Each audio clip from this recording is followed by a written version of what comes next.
from ever-increasing international condemnation of India's widespread and escalating human rights abuses in Indian illegally occupied Jammu and Kashmir, India continues to level baseless allegations and rely on outright lie and obfuscation. India's compulsive obsession with Pakistan is neither new nor surprising. It has permeated its ruling elite and governance structures. But there is a method to this obsession, as it underpins India's electoral and foreign policy under the ruling RSS-BJP Hindutva-inspired government.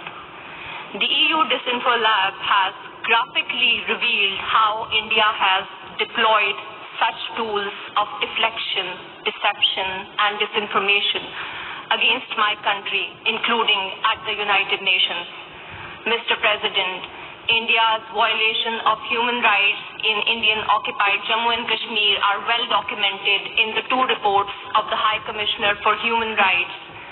Since 5 August 2019, the High Commissioner has urged India to unlock the situation and fully restore the rights that are currently being denied to the people of the occupied territory. Several special rapporteurs and mandate holders have also termed the human rights situation in Indian illegally occupied Jammu and Kashmir in a, quote, free fall, unquote. Major human rights organizations, including Human Rights Watch and Amnesty International, have expressed similar serious concerns about India's human rights violation, including in the occupied territory. Not surprisingly, Indian authorities have failed to respond to any of these communications. In fact, a witch hunt has been launched against those who dare to report these crimes. Only last year, Amnesty International ceased work in India, citing constant harassment at the hands of the government.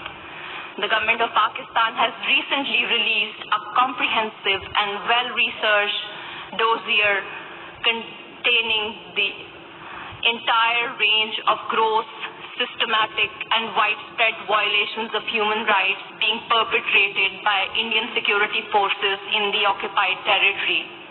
We call upon the international community to take cognizance of the compelling evidence and hold India accountable for the heinous crimes.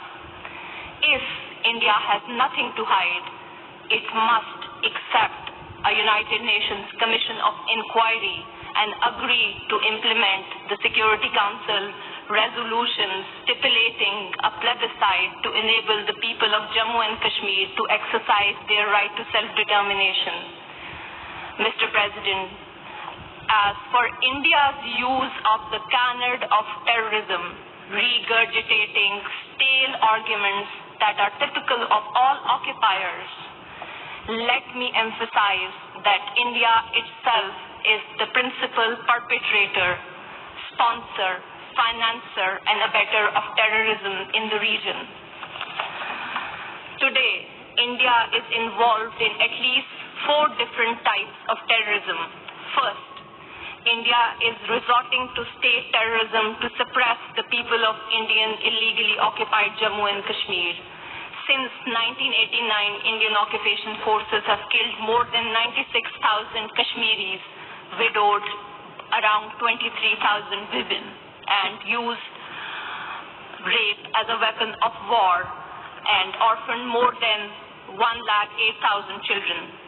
Second, it is funding and supporting terrorist organizations like the TTP, which are involved in numerous cross-border terrorist attacks against Pakistani military and civilian targets.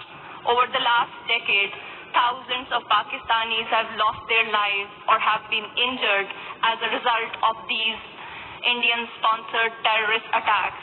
Pakistan has shared irrefutable evidence of Indian involvement in supporting and sponsoring terrorism with the international community.